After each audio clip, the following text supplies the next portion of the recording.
Hello दोस्तों, स्वागत है मेरा यूट्यूब चैनल में। और आज हम लोग डिस्कस करने वाले हैं refund of excess balance in electronic cash ledger. Electronic cash ledger में अगर आपका एक्सेस बैलेंस पड़ा हुआ है तो उसका हम लोग रिफंड कैसे फाइल करें, ये आज हम लोग डिस्कस करेंगे। अब ये सबसे पहला क्वेश्चन ये आता है कि इलेक्ट्रॉनिक कैश लेजर में आपका एक्सेस कैश बैलेंस क्यों पड़ा हुआ है, इसका क्या रीज़न है। तो मैं बताता हूँ। जो कि सबसे पहला रीज़न ये होता है कि आप एरोनियसली चालान जनरेट करके आप इलेक्ट्रॉनिक कैश लेजर में बैंक के थ्रू पेमेंट किए, जिससे कि electronic cash laser in GST portal में आपका एक्सेस बैलेंस पड़ा हुआ है। Okay, first thing. The second thing कि मान लीजिए आप कोई आईटीसी यूटिलाइज कर लिए हैं जो कि आपके हिसाब से डाउटेबल था, इलिजिबल आईटीसी या एलिजिबल आईटीसी होगा कि नहीं। आपको एज ऑफ नाउ आप क्या किए, उतना ही कैश लेजर में बैलेंस डाल दिए और आप आईटीसी यूटिलाइज कर लिए, लेकिन इक्विवेलेंट अमाउंट आप कैश लेजर में डाल दिए। बाद में आपके पास किसी कंसल्टेंट का ओपिनियन आता है कि नहीं, ये हम लोग यूटिलाइज कर सकते हैं। यूटिलाइज कर सकते हैं तो आप क्या करोगे कि जो भी इलेक्ट्रॉनिक कैश लेजर में जो बैलेंस पड़ा हुआ था वो आप उसे रिफंड क्लेम करोगे। Number two. नंबर थ्री, जो कि आप ई कॉमर्स ऑपरेटर की तरह अगर आप ऑपरेट कर रहे हो, मान लो आपका ट्रांजैक्शन जो है ई कॉमर्स ऑपरेटर के थ्रू, आपका अमेजन फ्लिपकार्ट या ब्ला ब्ला जितना भी ई कॉमर्स ऑपरेटर है उसके थ्रू अगर आप प्रोडक्ट बेच रहे हो तो वो आपका टीसीएस काटता है 1% के हिसाब से। तो वो जो टीसीएस काटता है वो जीएसटीआर 7 फाइल करेगा।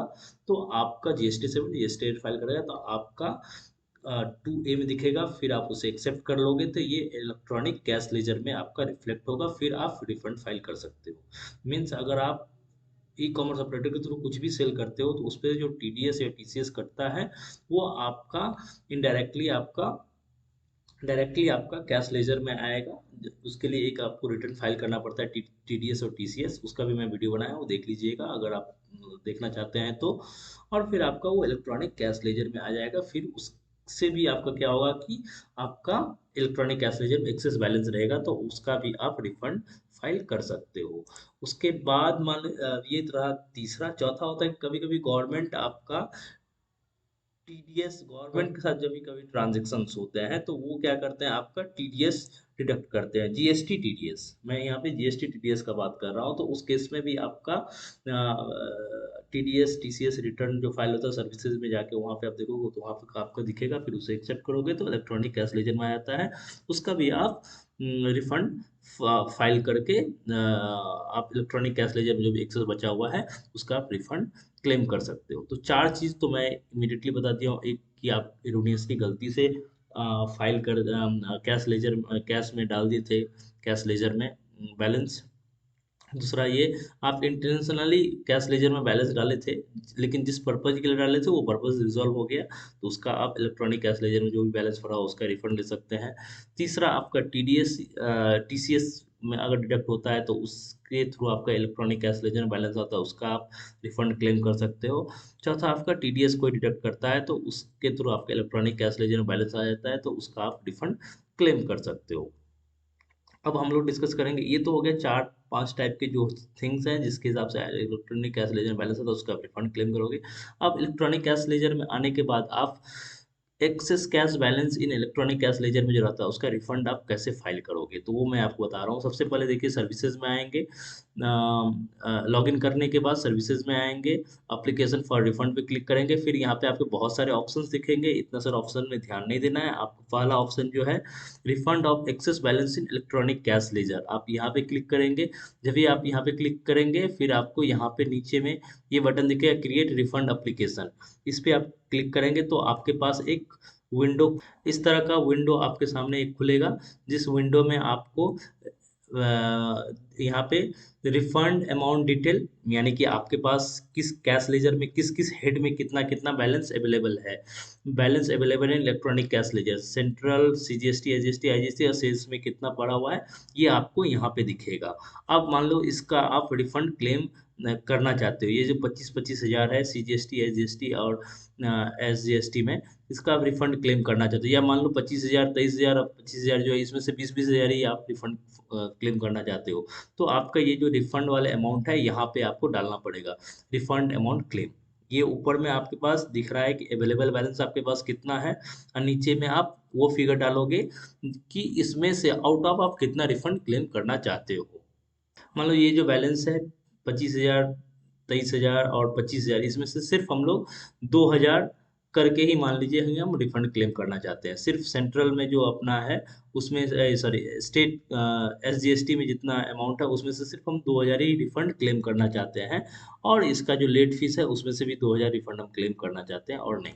तो आप यहाँ पे ये डाल दो। सबसे पहले आपको यहाँ पे दिखाएगा कितना बैलेंस अवेलेबल है, और यहाँ पे दिखाएगा आपको कि आप यहाँ पे फिगर डालोगे कि इसमें से हम कितना रिफंड क्लेम करना चाहते हैं। जब आप ये करोगे तो फिर यहाँ पे आप क्लिक करके आप electronic cash, electronic liability ledger भी देख सकते हो कि आपका कुछ लायबिलिटी वेबिलिटी पड़ा हुआ है कि नहीं। जो सेकंड ऑप्शन में बताया था कि आपको कुछ लायबिलिटी आने वाला है जिसके लिए आप कैश लेजर में बैलेंस डाल रहे हो, तो वो आप देख सकते हो यहाँ से कुछ है कि नहीं, लेकिन ये इरेलीवेंट है यहाँ पे रिफंड फाइल करने के लिए।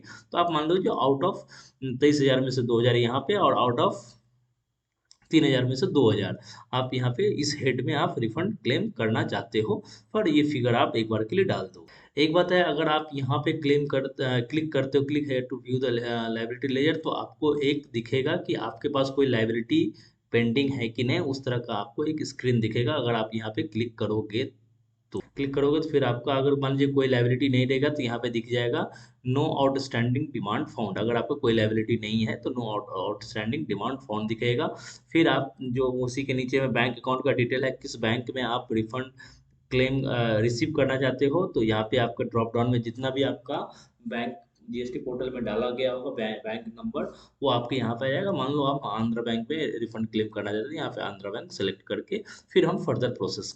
जब भी यहाँ पे बैंक डिटेल आपको सेलेक्ट करने का आए तो यहाँ पे बहुत ही केयरफुल्ली सब कुछ सेलेक्ट कीजिएगा, क्योंकि कैश रिफंड में ये बैंक अकाउंट का बहुत ही रहता है। बहुत सारे आदमी का स्टैंडर्ड चार्टर्ड बैंक अकाउंट में खास करके वहाँ पर कभी कभी रिफंड लेने में इशू होता है, स्पेसिफिकली कैश लेजर बैलेंस का जो रहता है। लेकिन मैं एक बार फेस किया हूँ, लेकिन जरूरी नहीं कि सबके केस में ऐसा हो।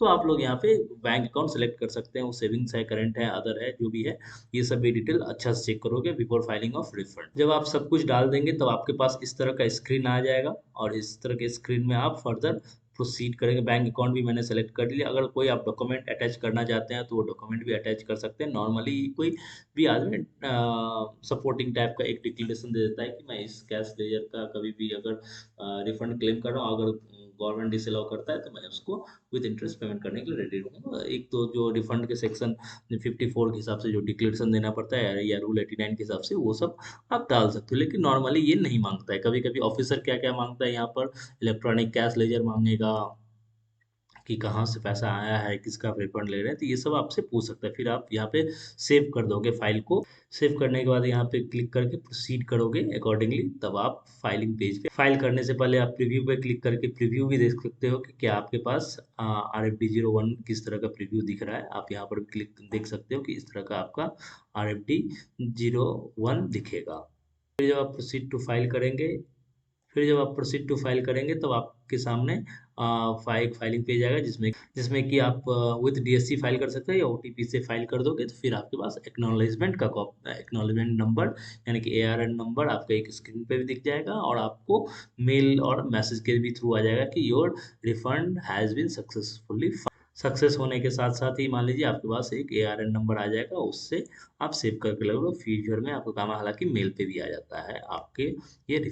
एक बार जब आप रिफंड फाइल कर दोगे तो आप खोल के देखना, इलेक्ट्रॉनिक कैश लेजर में दिख जाएगा कि refund claim from cash ledger. इस तरह का इलेक्ट्रॉनिक कैश लेजर में आप देख सकते हो आपका इलेक्ट्रॉनिक कैश लेजर से इतना अमाउंट डिडक्ट हो गया है, और अब बैलेंस कम दिखेगा वहाँ पे, क्योंकि आपने रिफंड फाइल कर दिया है। तो दोस्तों, आज हम लोगों ने देख लिया कि इलेक्ट्रॉनिक कैश लेजर में अगर एक्सेस बैलेंस पड़ा हुआ है तो उसका हम लोग कैसे रिफंड फाइल करेंगे।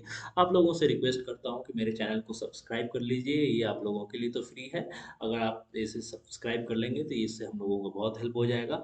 और ये छोटे छोटे हम GST का एक वीडियो बनाते रहते हैं, GST इनकम टैक्स पे, जो कि आपका प्रैक्टिकल लाइफ में आपको हेल्प करेगा। अगर इससे रिलेटेड कोई क्वेरी हो तो आप लोग जरूर मुझे कॉल कीजिए। मैं एक और बात बता दूं कि अभी अगर आप मान लीजिए, अगर आपका मोर देन वन स्टेट में अगर GSTN है, रजिस्ट्रेशन आप लिए हैं, और एक स्टेट में आपका एक्सेस कैश बैलेंस पड़ा हुआ है, दूसरे स्टेट में नहीं, तब आपका एक गवर्नमेंट बाय नोटिफिकेशन अभी अलाउ कर दिया है कि सेम पैन के अंदर आप एक जीएसटीएन से दूसरे जीएसटीएन में इलेक्ट्रॉनिक कैश लेजर में बैलेंस ट्रांसफर कर सकते हैं। तो अभी ये जो एक्सेस कैश लेजर का जो बैलेंस का जो रिफंड का कॉन्सेप्ट है, ये समहाउ बहुत सारे रिफंड अब कम गया है। पहले बहुत होता था लेकिन अभी कम गया है। तो ये बात को आप लोग भी ध्यान दीजिएगा। मान लीजिए आपका कर्नाटका में एक्सेस कैश लेजर में बैलेंस है, बट महाराष्ट्र में आपका कैश लेजर में बैलेंस नहीं, वहाँ पे पेमेंट आता है। तो आप क्या करो, कर्नाटका से आप विद इन सेम पैन आप इलेक्ट्रॉनिक कैश लेजर में बैलेंस ट्रांसफर कर सकते हो in the state of Maharashtra. मेरे चैनल को सब्सक्राइब कर लीजिएगा। कोई क्वेरी हो तो मुझे मेल कर दीजिएगा। Thank you very much.